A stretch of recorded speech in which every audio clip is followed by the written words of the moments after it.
ఈరోజు నేను మీకు ఒక most under rated smart phone గురించి చెప్తాను. ఇది మన ఇండియాలో 30,000కి లాంచ్ అయింది. ఇప్పుడు ప్రైస్ తగ్గి ఎక్సలెంట్ ఆఫర్లు కూడా అవైలబుల్గా ఉంది. నేను కొనుక్కోమని చెప్పను, కానీ ఈ పర్టికులర్ బడ్జెట్లో ఏ ఫోన్ ఆఫర్ చేయని కొన్ని యూనిక్ ఫీచర్స్ ఉన్నాయి. అవి చెప్తాను. ఈ బడ్జెట్లో మీకు ఎలా అనిపించిందో కింద కామెంట్ రాయండి, సరిపోతుంది. దీని డిస్ప్లే కర్వ్డ్ డిస్ప్లే ఉంటుంది.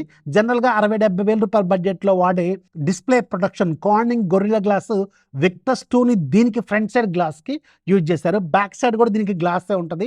దానికి గొరిల్లా గ్లాస్ 7iని యూజ్ చేశారు. రెండు కూడా సూపర్ ప్రొడక్షన్స్ అనమాట.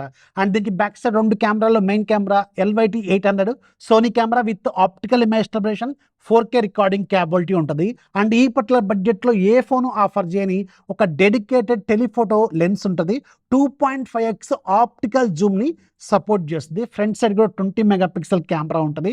6200 mAh battery, 90 watts fast charging, Snapdragon 7S Gen 3 processor. ఈ పర్టికులర్ బడ్జెట్లో ఎక్సలెంట్ ప్రాసెసర్, 1.5K రెజల్యూషన్తో 120Hz రిఫ్రెష్ రేట్తో HDR10+ Dolby Vision, Dolby Atmos ఇలాంటి అన్ని ఫీచర్స్ ఏ ఫోన్ ఆఫర్ చేయండి ఇది ఆఫర్ చేస్తుంది. అలాగే దీనికి NFC ఫీచర్ కూడా అవైలబుల్గా ఉంది.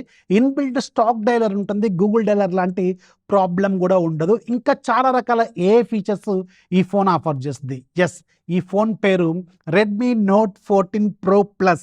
ఇది మన ఇండియాలో 30,000కి లాంచ్ అయింది. ఇప్పుడు ఫ్లిప్కార్ట్లో అరౌండ్ 23,000కే వస్తుంది. నన్ను అడిగితే ఈ పర్టికులర్ బడ్జెట్లో మిగతా ఫోన్స్తో కంపేర్ చేసుకుంటే చాలా సాలిడ్ హార్డ్వేర్ని ఆఫర్ చేస్తుంది. బట్ స్టిల్ రెడ్మీ ప్రజెంట్గా ఉన్న సిచ్యువేషన్ ప్రకారం దీన్ని ఎవరు చోట్ల, అందుకే ఇది ఒక అండర్ రేటెడ్ ఫోన్ లాగా ఉండిపోయింది. దీని హ్యాప్టిక్స్ మాత్రం నెక్స్ట్ లెవెల్లో ఉంటాయి. ఇన్ఫర్మేషన్ వస్తే లైక్ చేయండి, ఫాలో చేయడం మాత్రం మర్చిపోవద్దు.